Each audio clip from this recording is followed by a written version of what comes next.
Finally বন্ধুসকল আজি দিনটোতে পিএম কিষাণৰ ওপৰত অসম চৰকাৰৰ ফালৰ পৰা এটা বেয়া খবৰ আহি পৰিছে।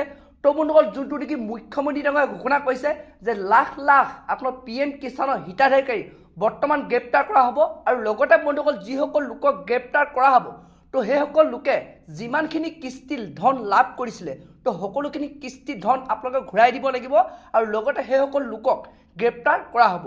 তো বন্ধুসকল যোনটো নেকি মুখ্যমন্ত্ৰী ডাঙৰীয়াই ঘোষণা কৰিছে কোনসকল লোকক গ্ৰেপ্তাৰ কৰা হ'ব তো যিসকল ভুৱা আপোনালোকে হিতাধিকাৰী আছে তো বন্ধুসকল প্ৰতিখন জিলাই জিলাই এতিয়া চৰকাৰে তালাচী চলাইছে। তো বন্ধুসকল আপুনি যদি এনেধৰণৰ কিছুমান ভুল কৰিছিলে বা আপোনালোকে এনেধৰণৰ ভুৱা তথ্য দি আপোনালোকে পিএম কিষাণৰ টকা লাভ কৰি আহিছে তো বন্ধুসকল আপুনি এতিয়া জেললৈ যাব লাগিব।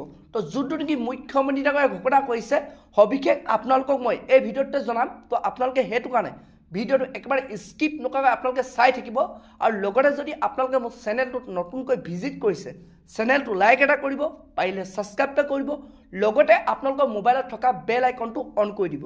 তো যেতিয়া এনেধৰণৰ ইনফৰ্মেশ্যনবোৰ আসাম গভৰ্ণমেণ্টৰ পৰা আহি থাকে তো প্ৰথমে আপোনালোকে সেই ভিডিঅ'টো আপোনালোকৰ মোবাইলত লাভ কৰিব পাৰিব।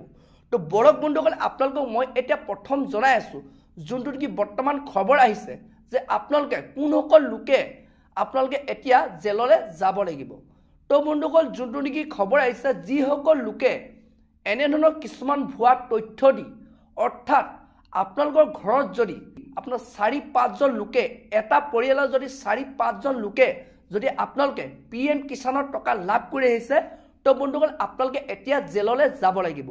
আৰু লগতে যদি আপোনালোকৰ ঘৰৰ আৰ্থিক অৱস্থা আপোনালোকৰ ঘৰত 4চকীয়া বাহন যদি আছে আৰু লগতে যদি বন্ধুসকল আপোনালোকে যোনটো পিএম কিষাণৰ আপোনালোকৰ যদি নামত মাটি আপোনাৰ পট্টা নাই তো তেতিয়াও বন্ধুসকল আপোনালোকে সেই জেললৈ যাব লাগিব। আৰু লগতে যোনটো নেকি ঘোষণা কৰিছে তো বন্ধুসকল আপোনালোকে যেতিয়াৰ পৰা পিএম কিষাণৰ টকা লাভ কৰি আহিছিলে তো গোটেই টকা আপোনালোকে চৰকাৰক ৰিটাৰ্ণ ঘূৰাই দিব লাগিব। তো বন্ধুসকল এইটো এটা বৰ্তমান অসম চৰকাৰৰ ফালৰ পৰা পিএম কিষাণৰ ওপৰত বেয়া খবৰ আহি পৰিছে। তো বন্ধুসকল প্ৰায় 4-5খন জিলাত বৰ্তমান ইয়াৰ তালাচী আৰম্ভ কৰিছে। তো বন্ধুসকল শিৱসাগৰ, নগাঁও, যোৰহাট এনেধৰণৰ আপোনালোকৰ বৰ্তমান জিলাত তদন্ত চলাই আছে।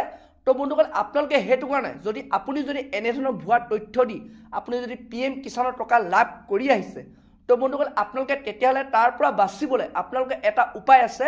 আপোনালোকে অতি সোনকালে আপোনালোকৰ ওচৰত থকা কৃষি কাৰ্যালয়ত গৈ আপোনালোকে নিজে আপোনালোকে এইটো ক'ব লাগিব যে মই এনেধৰণৰ তথ্য দি মই পিএম কিষাণৰ টকা লাভ কৰি আহিছোঁ।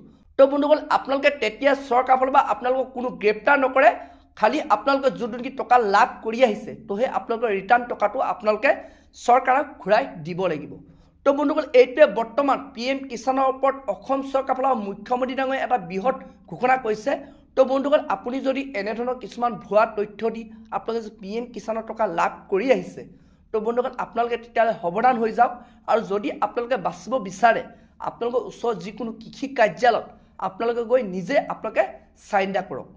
তো বন্ধুসকল এইটোৱে বৰ্তমান পিএম কিষাণৰ ওপৰত আপোনালোকৰ নতুনকৈ আপডেট আহিছিলে, নতুনকৈ খবৰ আহিছিলে। তো বন্ধুসকল আজি ভিডিঅ'টো ইমানেই আছিল। আপোনালোকে যদি আৰু এনেধৰণৰ নতুন নতুন ইনফৰ্মেশ্যনবোৰ নতুন নতুন খবৰবোৰ লাভ কৰিব বিচাৰে, জানিব বিচাৰে চেনেলটো লাইক এটা কৰিব, পাৰিলে ছাবস্ক্ৰাইব কৰি থ'ব, লগতে আপোনালোকে আপোনালোকৰ মোবাইলত থকা বেল আইকনটো অন কৰি দিব।